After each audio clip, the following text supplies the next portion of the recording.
In this video, I ask a question. If a rock star kickstarts a cultural and musical phenomenon, like grunge rock, for example, and then tragically dies of a drug overdose, is it fair that that person is only known for that? No, I don't think so. And I don't think you think so either, which is why this video, which is about the late Layne Staley of Alice in Chains, is going to focus on the lesser known truths about the man, because it's the non-tabloid, the non-sensationalism, the sort of humdrum personality traits and characteristics that form a more complete picture of who someone is as a person, and in the case of Layne Staley, why things went down the way they did, and how it didn't really have to happen that way if only things were ... You fill in the blank. Welcome to The Radioactive Patient, a music, art, and mental health mashup. I'm Allison Strong, your host.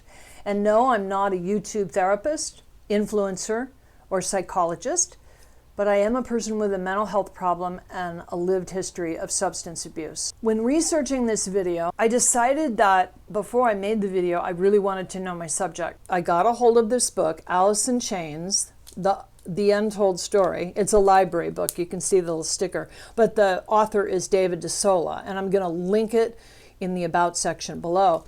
I also got a lot of good information from a YouTube video called The Dark Descent of Layne Staley, and I'll link that below. What's interesting is that nowhere in the book or the Dark Descent of Layne Staley video does it say that Layne Staley had a mental health problem. However, doing my research, I came across reports of him having depression and schizophrenia on Wikipedia, Loudwire, and the Eagle 365, which I assume is a website for a radio station somewhere. The problem is the greater public frames Layne Staley as someone whose life began and ended with drug addiction. And you and I know that's just not true. If it weren't for Alice in Chains, grunge rock wouldn't have hit big the way it did in the 90s. But I don't think Layne Staley went into rock and roll thinking that he'd do anything near that consequential. He just wanted to be a rock star. When he was 9, he got inspired by a Black Sabbath album that was laying around the house, and he wanted to be a drummer, so he got a drum kit. But the more he watched MTV probably and saw lead singers, he decided that to really be a rock star, he wanted to be a lead singer. He wanted to be a lead singer in the style of Queensryche, Poison, Rat, hard rock, heavy metal, because those were the bands at that time in the 1980s that were getting all sorts of airplay on MTV. Layne Staley's first band formed in the early 80s and was called Sleaze. From the very beginning, Layne Staley worked very hard on his vocal stylings, so much so that he did something that you and I might not think of doing.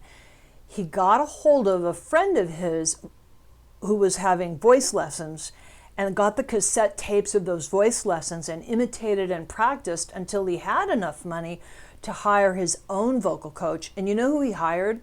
He hired the guy that was working with Queensryche and Chris Cornell.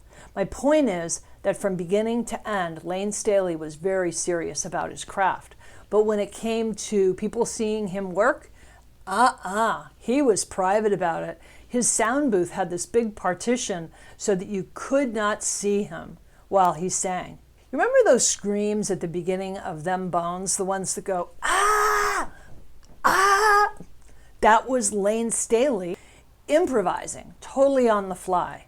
And that big, dense, badass sound, that was accomplished by layering as many as 16 vocal tracks over each other, sometimes with other members of the band, and in triple harmony. When I read Alice in Chains, The Untold Story, what really stuck out in my mind was the point at which Layne Staley realized he was a product and not a person, and that something as random as going to the ATM machine to get money could draw a crowd or the rock and roll paparazzi.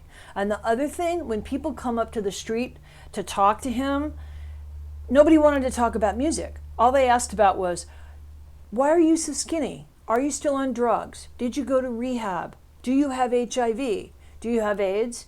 I mean, it's really disheartening, right? Someone who puts such a high value on music and nobody even wants to talk about it.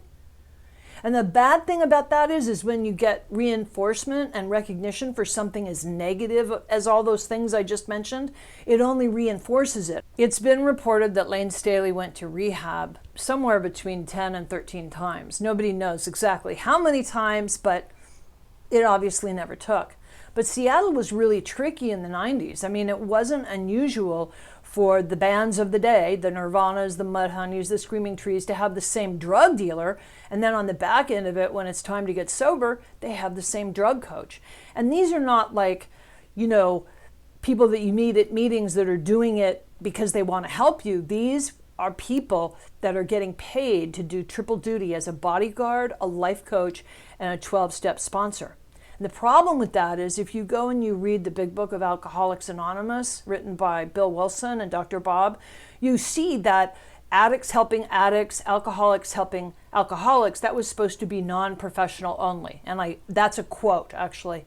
Not to say that addiction specialists don't have their place, but sponsoring somebody was always meant to be something that a person did from the heart, and also to help themselves stay clean and sober. On top of that, the person who was working with Layne had a very bad habit of bragging at parties. I'm working with the lead singer of Alice in Chains. So much for anonymity. When this happened, Layne Staley had just left rehab and his emotions were really raw and he relapsed right away. That kind of betrayal probably stung him in places that he didn't even know he had. By 1993, after Alice in Chains headlined Lollapalooza, it became evident that Layne Staley's drug problem couldn't support extensive touring.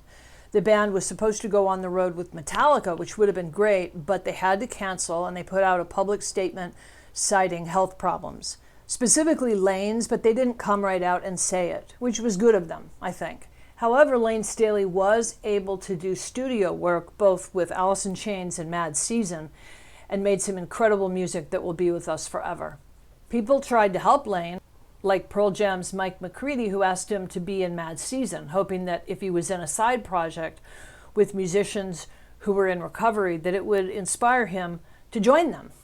And it didn't. Another thing you might not know is Layne Staley was fiscally very conservative. He budgeted, he invested, he saved, but having all that money meant that he could isolate and insulate himself, and it also is probably why we don't have a Layne Staley memoir like the late Scott Weiland's Not Dead and Not for Sale, because Layne Staley, frankly, didn't need the money. Towards the end of his life, John Frusciante and his drug coach went over to Layne Staley's house, and Layne opened the door and said, "Yeah, I know why you guys are here." And they sat down and they were trying to talk to him about getting sober, and Layne Staley just played video games the entire 2 hours. And a few weeks after that, it was noticed that there was no activity on Layne's ATM card, and so they went over to his apartment and broke in and found he'd been dead for 2 weeks. And this former musical genius, beautiful soul, Alice in Chains lead singer, he was 6 feet tall. By the time he died, he weighed less than 90 pounds. What's my point? My point is, if you or someone you know is in trouble, reach out, get help. If you don't like the help that you get the first time, keep trying, because not every treatment approach works for every individual. We're all different. We all respond to different things. So there's a lot of evidence to suggest that if you keep at it, you will eventually find the key that turns the lock, something that works for you. I know what works for me is writing and researching these videos. You got to find something to do that you like doing more than getting high. Well, that's it for this edition of The Radioactive Patient. Please like, subscribe, and request a video. This video is the result of one of the community members requesting a video about the late Layne Staley. Let me know who you want to hear about and why. I'm Allison Strong, and until the next time around, ciao for now.